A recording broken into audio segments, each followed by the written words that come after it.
Okay, welcome everyone to Raising Eagles today.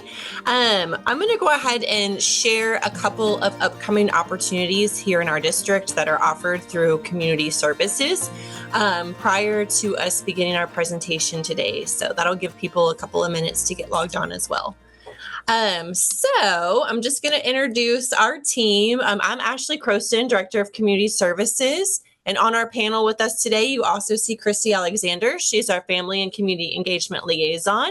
And then Rebecca Wigington, Director of Counseling, also supports a lot with the Raising Eagle selection process in terms of what sessions and things that we offer. I wanted to take just a minute and remind everyone that we have a Raising Eagles website. And so we get to share a lot of information with you. Hopefully, can you all give me a thumbs up if you can see the Raising Eagles screen, the website? Okay, perfect. If you go to Allen ISD Raising Eagles, this website will pop up. And so it talks about how Raising Eagles is designed to support parents and caregivers with all the things related to the graduate profile and then some. And so it shares those 4 pieces. It shows your upcoming events. This is where you can register for upcoming events. It also hosts our previous newsletters. So for example, the first edition that went out was targeted towards effective communication. And so all families receive this via the email that they have in Skyward. And it really gives a lot of important information about how to encourage your child with effective communication, different strategies and things that you can do at home, why effective communication is so important. And then if you go to our website, you're able to see different age groups. So obviously effective communication with a kindergartner is going to look different than it will with an 8th grader. And so all of that information, all those strategies are grouped by age. And then it also shows upcoming events and then spotlights on the character trait for that 9 weeks. Can you now see my presentation, Christy? Back here? Okay, perfect. We also want to share that Summer Kids Club registration opened on Monday, February 17th. Summer Kids Club looks different than it used to. We have 9 weeks of pre-planned activities, and I can tell you that our Kids Club program coordinator, Olivia Pearson, is working extremely hard to get field trips and on-site experiences planned, club activities, and just a very coordinated daily events. So kids are busy from the time they get dropped off to the time they get picked up. So that is now. So if you haven't registered, it's open. And then the very infamous summer camps from community services that have been around forever, like 20, 30 years. Registration for that opens on April 8th. So make sure you keep your eyes peeled for that. Those classes fill up really, really fast. So it's a 6:30 a.m. situation. Set your alarms and get up and get those classes registered for. We also have, this is going to be our last Raising Eagles event of the year.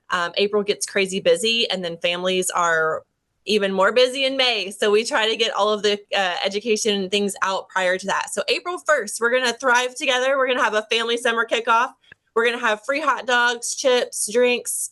Childcare will be provided. Obviously, that's limited, so you're going to want to make sure that you get your kiddo signed up.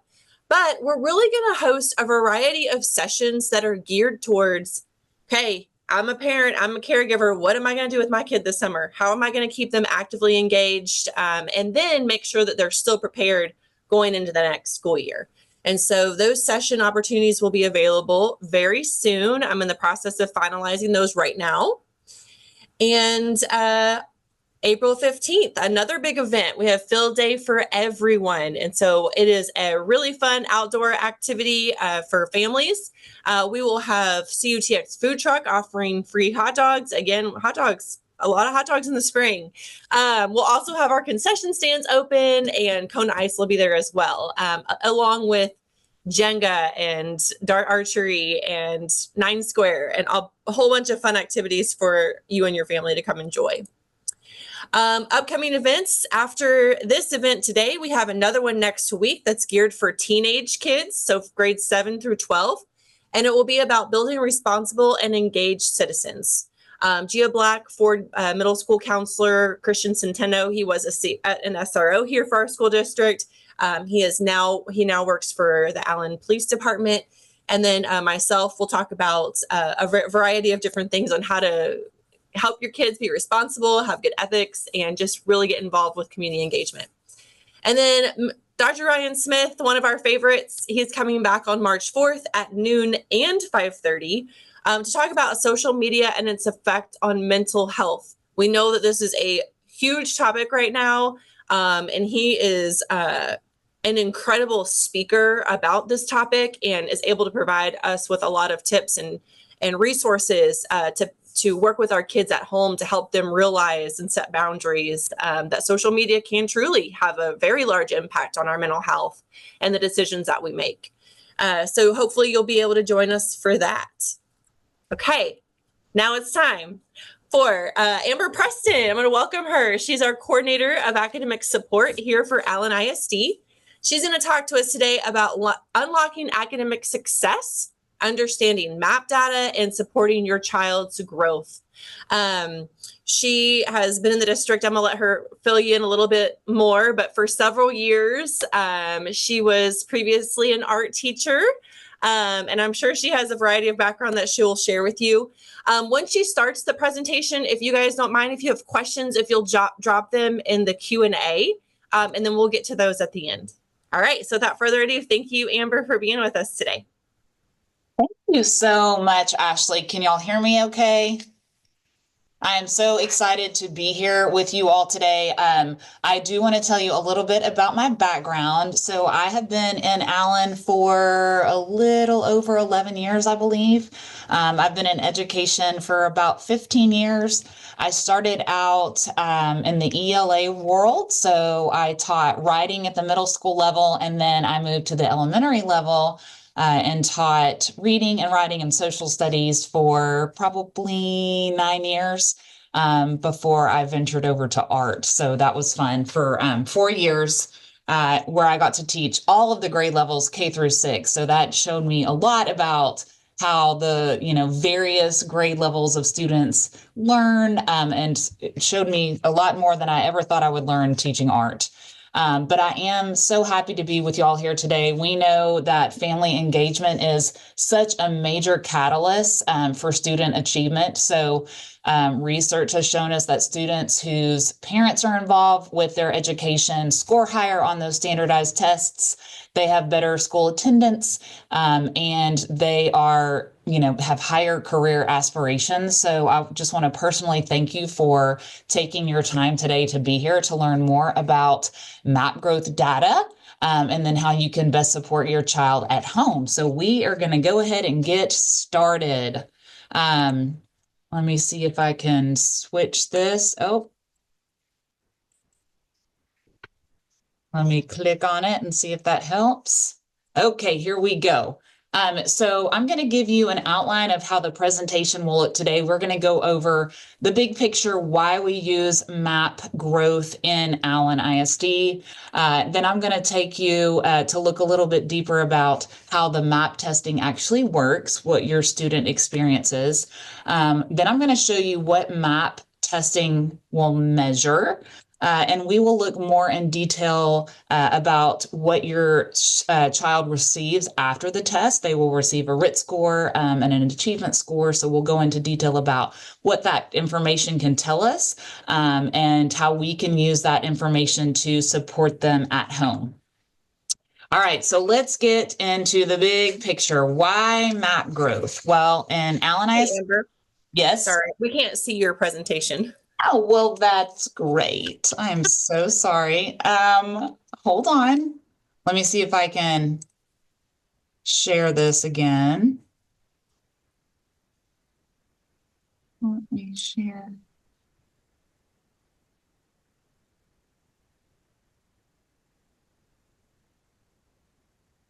Can you see that? Yes. Okay, perfect. Perfect. Okay. So why MAP growth? We believe in Allen that children learn better and faster when teachers have a clear picture of how students are growing academically throughout the year.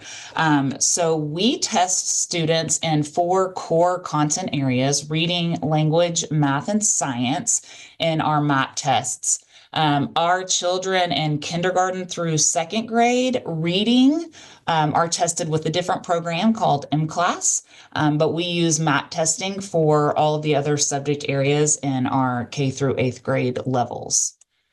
So MAP assessments show us how our students are growing academically, and it's meant to be a snapshot in time throughout the year to show us what our students know based on the instruction that they are receiving in the classroom.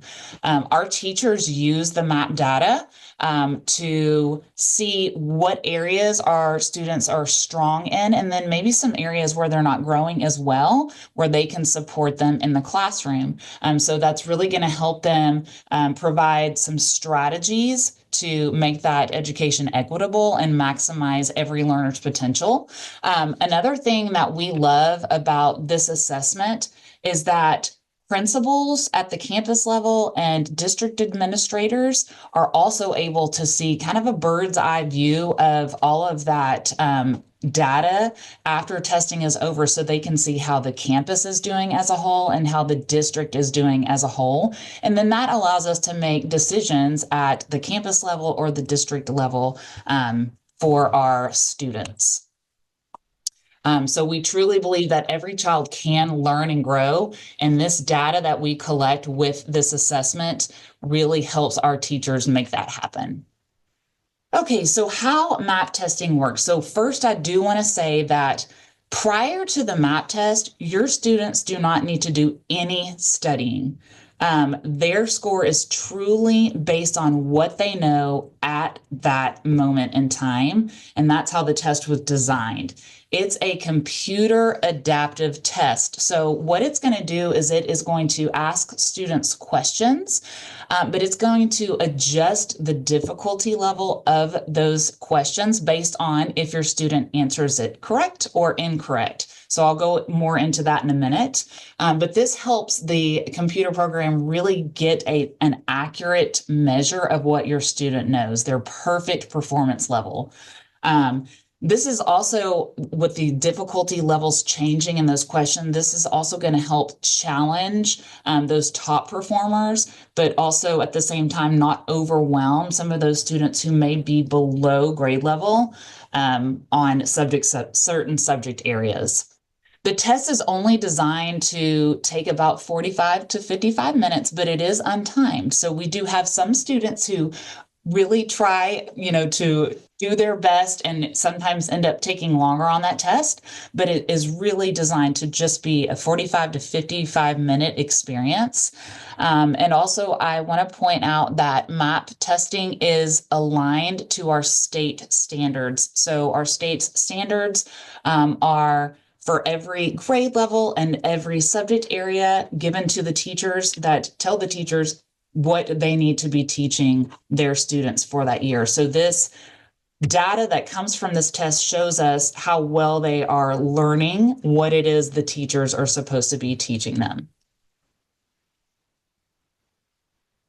More about how the MAP testing works. So I put this visual in here because I thought this gives you kind of a good picture of how that adaptive questioning goes. So if you see on the left side of the screen, we have, I call it a measuring stick. So this is the RIT level. So it's a 3-digit number. And it's just a scale that stays on the side no matter which grade level the student is testing in. So the RIT level, or that measuring stick, never changes. Those 3-digit numbers are always in the same spot, whether they're in 1st grade or they're in 8th grade. So when a student starts taking a MAP test, the very first question they will encounter will be a question that is on their grade level. And if the student answers the question correctly, the test will adjust and adapt, and the second question will be a little more difficult. If the student answers a question incorrectly, it's going to adjust the level of difficulty and bump it down until by the end of the 45 to 55 minutes, Each student is answering the same amount of questions correctly as they are incorrectly to find their perfect performance level. And that results in what we call their RIT level score, which is that 3-digit number. So MAP testing is going to measure two things: the growth and achievement of your students. We at Allen ISD like to give this test 3 times a year because these are our checkpoints. These checkpoints help the teachers adjust their instruction. So we love to have the test data at the beginning of the year during the fall so that we can see how much have they retained over the summer. And then again in the winter, after those several weeks of instruction, how much have they grown at that point? And then again at the spring. So it's going to measure a student's growth over time. And we can really see the child's progress throughout the year, which is very neat.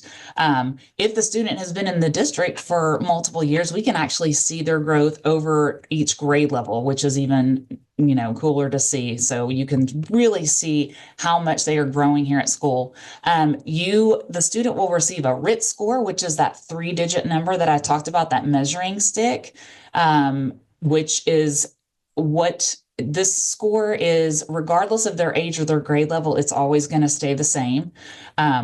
And then they're also going to receive a student level achievement and percentile score. So this score is going to help you see how your student compares to other similar students in the nation. So we're going to go more into both of those scores. So again, to wrap that up, we've got a RIT score, and your student also receives an achievement level and percentile score. So let's look deeper into both of those. All right, your child's RIT score. So this is that 3-digit number. I want to say that this is not a formal grade. Your teachers do not use this score in the grade book whatsoever. This test is only designed to help us know how to adjust our instruction and the way that we're teaching our students and intervening when they need a little extra help. This visual here is a visual of a student profile report that teachers are able to access within the program. You can see in the white ovals, they're a little blurry, but these are the 3-digit numbers, those RIT scores over time. So each dot on that chart is a time that a student took a MAP test. And you can see that this student has been growing over time. This is actually several grade levels. So the very first white dot is a fall test, I believe in 20, maybe 21, if I can see correctly. And then the next dot is winter, and then the next dot after that is spring. So 3 dots equals 1 full school year. So you can really see how the student is growing over the years. You can also see those colorful grade bands in the back, the red and the orange and the yellow and the green and the blue. And you can see how those gently slope up for every test. So every test period, beginning of year, middle of year, and end of year, they are going to raise the bar because they know that students have been taught more information and they are learning more. So they're going to raise the bar. We are holding our students to a high standard. So you can see that depending on where they fall, they could land in a different color, which we will go into in a minute. But I do want to point out that if a student, remember the measuring stick on the side, those numbers are the same for no matter what grade level a student is in. So if a 4th grade student and an 8th grade student have the same exact RIT score number in reading, then that means they are testing at the same level in that subject area. The colors and the color bands behind you really shows you if they're on track in their achievement percentile, but they can have the same RIT score in different grade levels. So we're going to look at the achievement level and percentile score. This is another visual. This is the same as the red, blue, and the green colors in the previous slide, but these are all just different variations of green. I grabbed this from their website. So this will show you based on where your student falls within these colors. So their RIT score will be in one of these colors, and then that will show you how they are achieving compared to their peers nationally. And we'll break down the percentages in a minute. once we start looking at some of these reports. So in Skyward, after every assessment period, your students will receive 2 reports full of great information. The first report is called the MAP Growth Student Summary Report. And then they're also going to receive the MAP Growth Student Progress Report. They are, I think, going out after middle of year just ended. Our students should be done testing for the middle of year. So by February 21st, after 5 p.m., you will get your students' middle of year reports. So I wanted to show you what those reports look like and what information it teaches us. So you can use some of that to guide your support at home. So the first report, the MAP Growth Student Summary Report, looks something like this. So this is actually one from the fall that I grabbed. You can see in the top section, this was a reading test. So under where it says MAP Growth Overview Information in blue, it will show you the subject area of the test. So the very next piece of information that it shows you is the student's overall RIT score. So this student scored a 212 on their reading test. This is their overall score on that reading test, that measuring stick of where they fall from year to year. The next piece of information it shows you is their percentile score. So this student scored 83%. So that means that they performed better than 83% of his or her peers compared to their national peers across the nation. Their achievement level is underneath that section, which this student scored in the high achievement level. I'll go more into this in a minute. And then it also, if your student is in a STAR tested grade and it's a STAR tested subject area map test, it will actually give you a predicted STAR performance. So this student who took the reading test in the fall, based on how they performed on this map test, they are predicting that this student will master on the STAR in April. So that's great information for you to know as a parent. And also for the teachers to know. Okay, my favorite part of this report is at the bottom under the red line that says instructional areas. What I love about this is that it's going to break the test down into instructional areas. So all of the questions on each one of these tests can be divided into these major topic areas. So for reading, they take foundational language skills, vocabulary, multiple genres, and author's purpose and craft. So every question would fall under one of those categories. And then what they do is they give an individual RIT score for each one of those categories. So even though the student scored an overall RIT score of 212, that's the average of those 3 RIT scores in the instructional areas. So what you can do is you can really see where your students are excelling and where maybe they need a little extra support in the classroom or at home. So this student scored a 218 in that foundational language skills area, which is a very nice score. They are in high achievement level. This is clearly one of their strengths. Multiple genres was not far behind with a 216 RIT score. They are still in that high achievement level.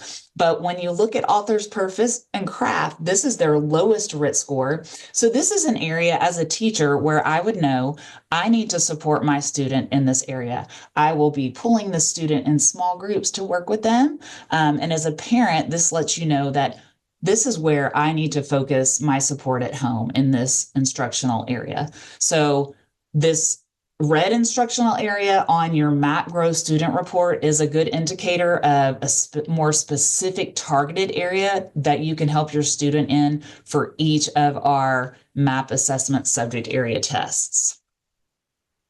Okay. The achievement level here, which I've already talked about, I'm going to go into detail of how they categorize these. So if you see a low achievement level, that just means that they are lower than the 21st percentile. Low average is within the 21st to 40th percentile compared nationally to their peers.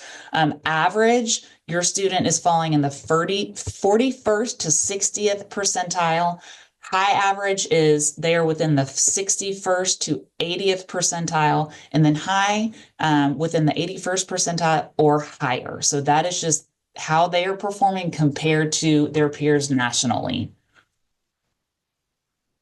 Okay, the student progress report is the other report that you receive in your student's Skyward account.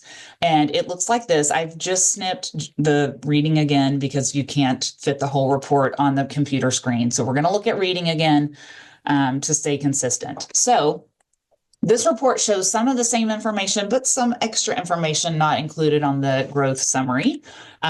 So I love the visual here. We have a color-coded bar graph. We can clearly see here that the blue bar shows you your students' RIT and how they performed on that assessment. The orange shows you how they compare to the district average. So the orange bar is the district average RIT score. And then the yellow bar here is the national norm. So how the nation performed. And then it's even going to give the student RIT projection for the next test administration, which is nice. Up here underneath the colorful bars, this just shows you when the test was taken. So the first test that it shows here was a fall 23, and then the next set of data is from winter 24, and so forth. So you can see how they have grown over each testing administration, which is very nice. In the right corner in the box where I've got my yellow arrow pointing, this area is going to show you the student's RIT growth.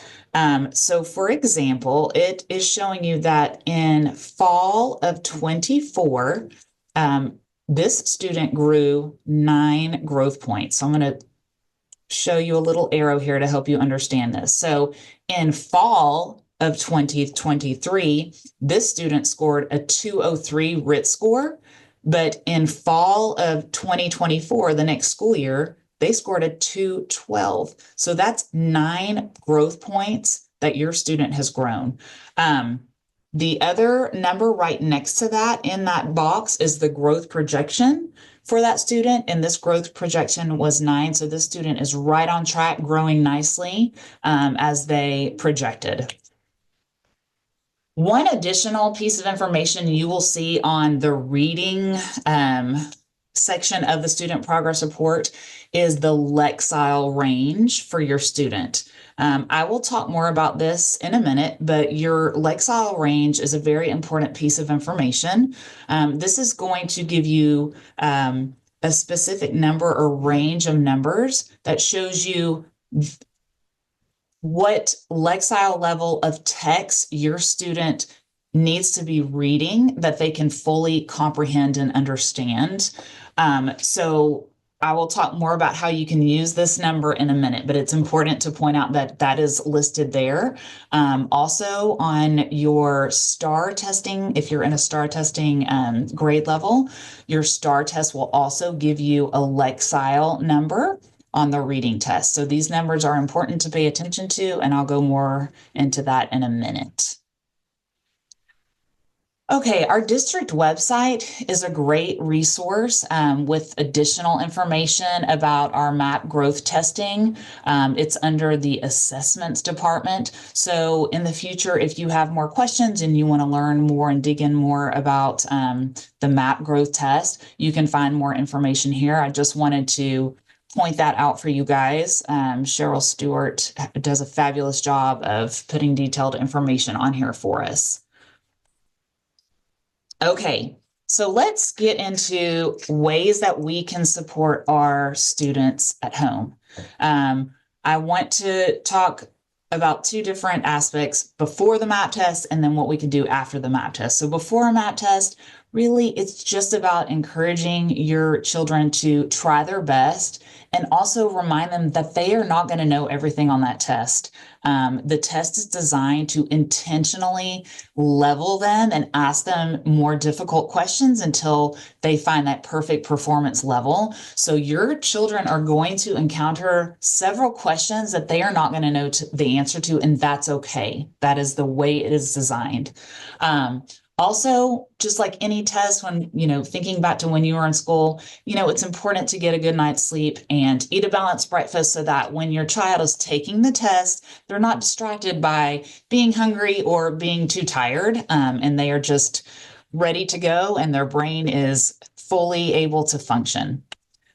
After a MAT test, my most important piece of advice today is going to be to talk with your child's teacher, because your teacher is the key to giving you very specific, targeted information about what exactly it is that they are learning in the classroom and exactly how the teachers are teaching that information to them.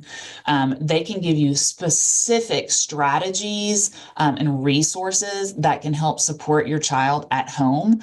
And all of those strategies are going to be different according to the grade level and the subject area of the student. So it's impossible to tell you everything that you can do to support your child at home. So the best, easiest, most efficient way you can figure out how to target and help your student at home is by talking to their teachers. And the teachers are more than happy to help you, because we love parents who are reaching out, wanting to know more about how you can help your children at home. So reach out to them. This could be at, a beginning of year conference or just even an email. And after the MAP test, when you get those two reports and you know how to analyze them and you know what information it shows you, you can even talk about some of that information. And the classroom teachers are trained. They know what those different instructional areas are. So they will be able to provide you with some really great ideas on how to support at home. Some more generic ways to support at home, practice reading. Our teachers are teaching so much content at school that sometimes our children aren't getting a lot of time to read independently. They do get some, but not as much as we would like. And research has shown that the more a student reads, the higher they will achieve on standardized tests. So it's important to have them reading. I suggest reading multiple genres.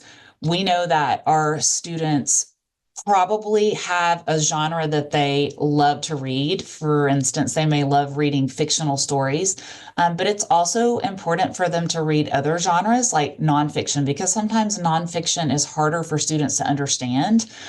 So the more genres and different types of text you are presenting and having your students practice at home, it's really going to be beneficial to them, and growing and really expanding, their vocabulary and their background knowledge. One thing that you can really use is that Lexile level that I told you about, listed on the report at the bottom in the reading assessment area. There are websites where you can use the Lexile level, and it will give you a list of books that are within that Lexile level range that will be the perfect fit for your students. The lower end of the Lexile range is a little easier, and the higher end is a little more difficult. So if you are within that range, you are giving your students text that is at the level that they need to truly understand and practice reading. So use that Lexile level when you are selecting books for them to read at home. And then ask them questions, especially for your younger children. Ask them questions about what they're reading.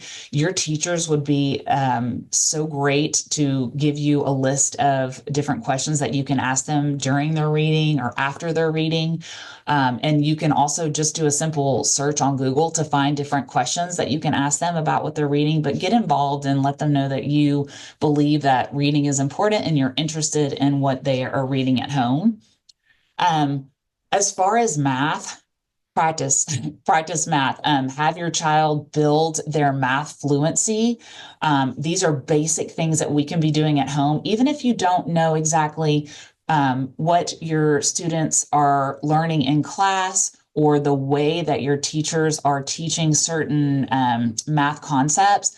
Just practicing basic math facts at home in all four operations: addition, subtraction, multiplication, and division, to where they're able to accurately and quickly recall an answer, will help them in the classroom, no matter what they're doing. So being able to reach out to your teacher and get more specific targeted strategies and concepts that they can be working on at home is great. But just playing simple math games and have them practicing that math fluency is an easy way to help them grow. Another fun idea is to have your child teach you what they are learning in class. So, a lot of times they come home with their Tuesday folder or their Friday folder full of work.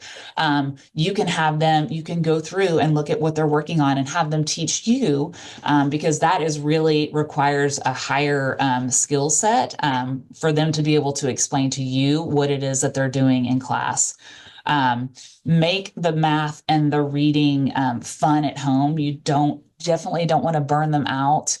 So playing math-based or reading-based games is always just a fun way to get some extra practice in, to kind of trick them into this is fun, but it's actually supporting them in the classroom as well.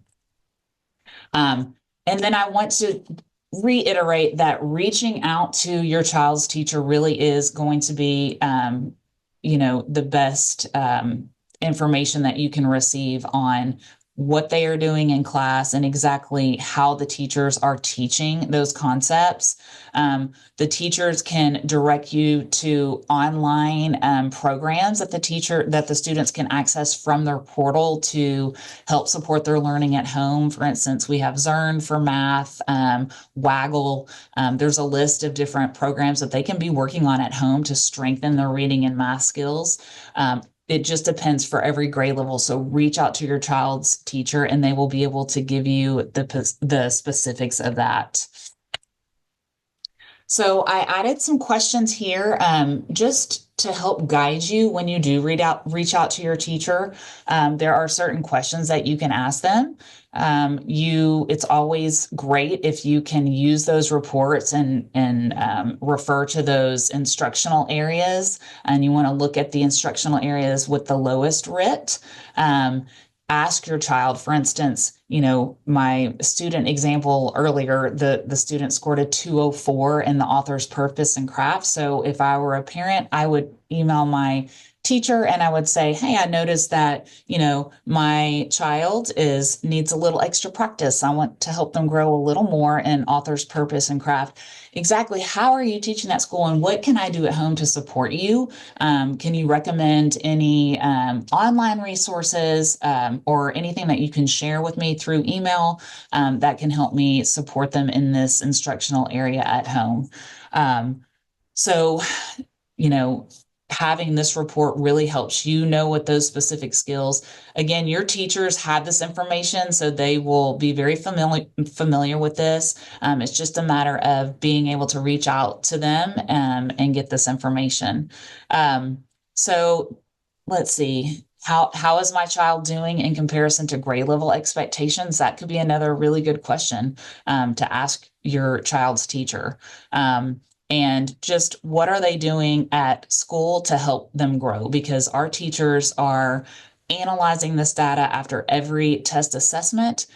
They sit with their instructional coaches and they come up with very targeted plans for each of our students, pulling them in groups and really helping them grow in the areas where they need a little extra boost. So maybe asking about what they're doing and is there anything that you can do similar to that at home to help and strengthen their growth in that area. I've included some resources at the end of this presentation. Ashley, I'm not sure if y'all share this presentation with them, but they're okay, perfect. So there is a really great video on the NWEA website. So that's the company that founded the MAP growth test. It's very short, but it's very informative and gives you some information about the way the test works. So if you're interested in watching that, I recommend that. I also have a link to the MAP growth testing page on the assessment website in Allen ISD. And then there is an Allen ISD understanding your MAP reports video. So similar to what I just went through with you, going over the details of each of those reports, there's a video there, which gives you some of the same information, but a little different, because I think Cheryl Stewart may be presenting that. And then a link to your Skyward student account, which after February 21st, please check. You should have your 2 student reports waiting for you to open and analyze. And please always feel free, if you on down the road have any questions, reach out to me. Please feel free to send me an email, and I would be happy to walk you through anything that you need help understanding. And that is what I have, but I would love to see if we have any questions. Mm-hmm. Thank y'all so much. Perfect. Thank you so much. All right, Christy's going to run our Q&A here. We have a couple questions here. It says, you may be getting to this, but I'm hoping you can elaborate on the RIT growth and growth projection numbers. I see on the student progress report that these numbers are only attached to the winter administrations. It appears that the growth projection is the expected growth between fall and winter administrations, but I wanted to double check that timeline. Thank you for the training. So I can actually, there are some other resources that I can provide. Is there a way to get certain participants information, and I can email them very specific information, because some of this gets very detailed. And so I would love to be able to email them directly some of the answers to their questions. Mm-hmm. Yeah, we can do that. Okay, perfect. I will send you an email on that question. Okay, perfect. Somebody else said, can you explain the colors again? I think they were talking about like the student RIT, district RIT, the norm RIT, and the student RIT projection. Yes, I'm going to go back on this. On this one, hold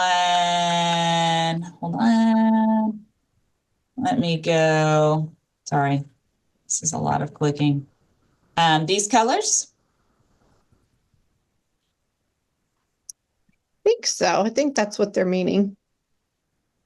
So these colors show you how the student, basically it's going to divide the student into 1, 2, 3, 5 categories.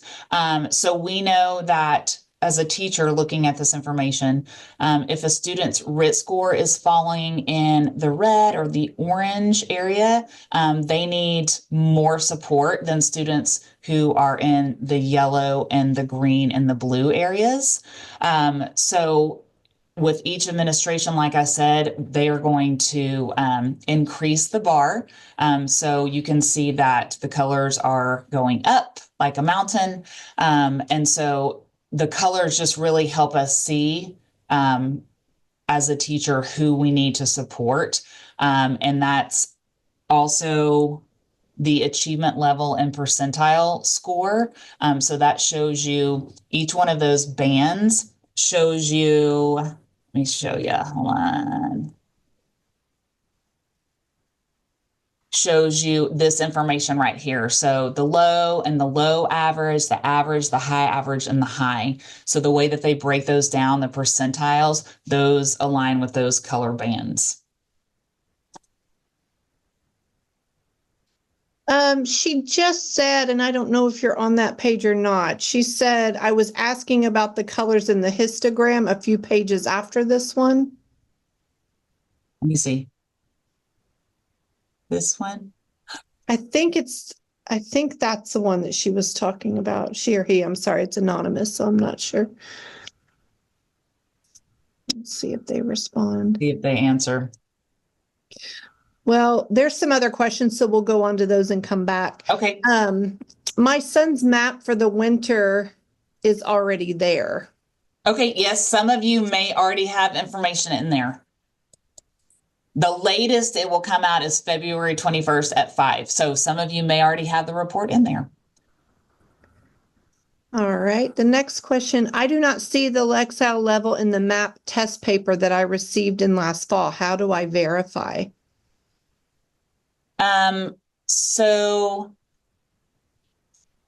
I'm wondering if they are looking at the student progress report. I can ask them.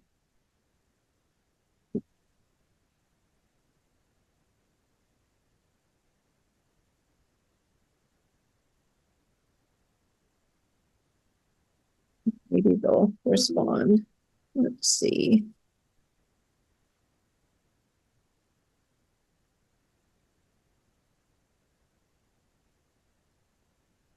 Okay, I'm gonna keep reading while we wait for that one. Joe says, I missed the explanation of what the Lexile range meant. Can you explain again? So the Lexile range is a range of numbers based on how your student is responding to the questions at different levels of text. And so this number is going to show you the level of text that your child can read and comprehend that will help them grow. So if they are reading text within this Lexile range, this is their range of levels they need to be in to fully grow. It's hard to explain. It's not a reading level, but it's a range of numbers because it depends on the student. So a student may read, depending on their content area, if your student is a science-minded student, they may be reading at a higher Lexile range in the science content than they would in another subject area that they aren't interested in as much. So the Lexile range is just a range of numbers, and it's really based on the level of difficulty of the text. So when you're selecting text for your students, doing a Google search will help you find texts that are within that difficulty range. Books, there's a simple website where it will let you type in the actual range, the lower number and the higher number, and it will pull up a list of books that you can get for your student that have similar text difficulty levels, if that makes sense. Okay. Back to the question, I do not see the Lexile level on the MAP test, and you asked if she was looking, she or he were looking in the student progress report. She said it says family report number. It's not the MAP report I got. This is not the MAP report I got. It says family report number. Family report number. Let me see if it's the MAP. It's MAP report, but the breakdown is different, and I do not see the term Lexile in there. We'll check on the spring MAP report. Okay. And also make sure that you're looking specifically at the language arts and reading, because if it depends on the grade level. So if it's a kindergarten or a first grade or a second grade student, they do not take the reading MAP test. They take M-Class, so they will not have this information. If it's a 3rd through 8th grade student, and you look on their reading test, which should look similar to this, it should provide a Lexile number. Okay, yeah, she said 5th grade. Okay. Okay. Let's see if there's any over here in the chat. Looks good. Go back here. Okay. I think we covered the questions. Okay, so everybody, I put a little link in the chat. This is a survey for the session today. We put this out there every session that we have just to get feedback from you on what you took away from the session and any ideas that you have for future sessions. And then we will do a prize drawing for a free copy of The Formula, Unlocking the Secrets to Raising Highly Successful Children by Ron Ferguson. And he was our very first speaker from Harvard University back in the fall. So the link should be working. Someone said it's not.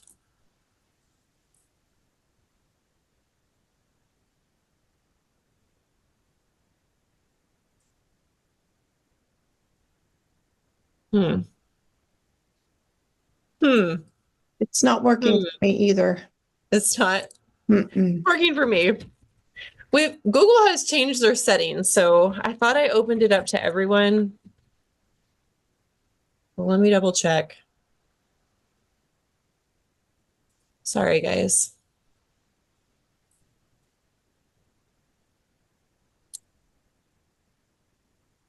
Anyone with the link can manage. Okay, I'm gonna copy the long one and put in here. Let's try that. I did one of those short URL things, so perhaps their system didn't work correctly. Yeah, I can get this. Does that work, guys? Now. Does this one work?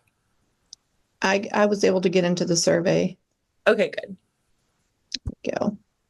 Okay, we'll leave that there for a few minutes. Thank you everyone so much for joining. Don't forget about all of our upcoming events, and you could always go back to our Raising Eagles website to look at previous sessions, to get further information on how to support your child. There's a ton of resources on there now, and so eventually I will take all of those and put them into little libraries for age groups and topics, but we're still in the very beginning stages of kind of gathering all of our resources. So thank you so much for joining us today. Please complete the survey and have a great rest of your day.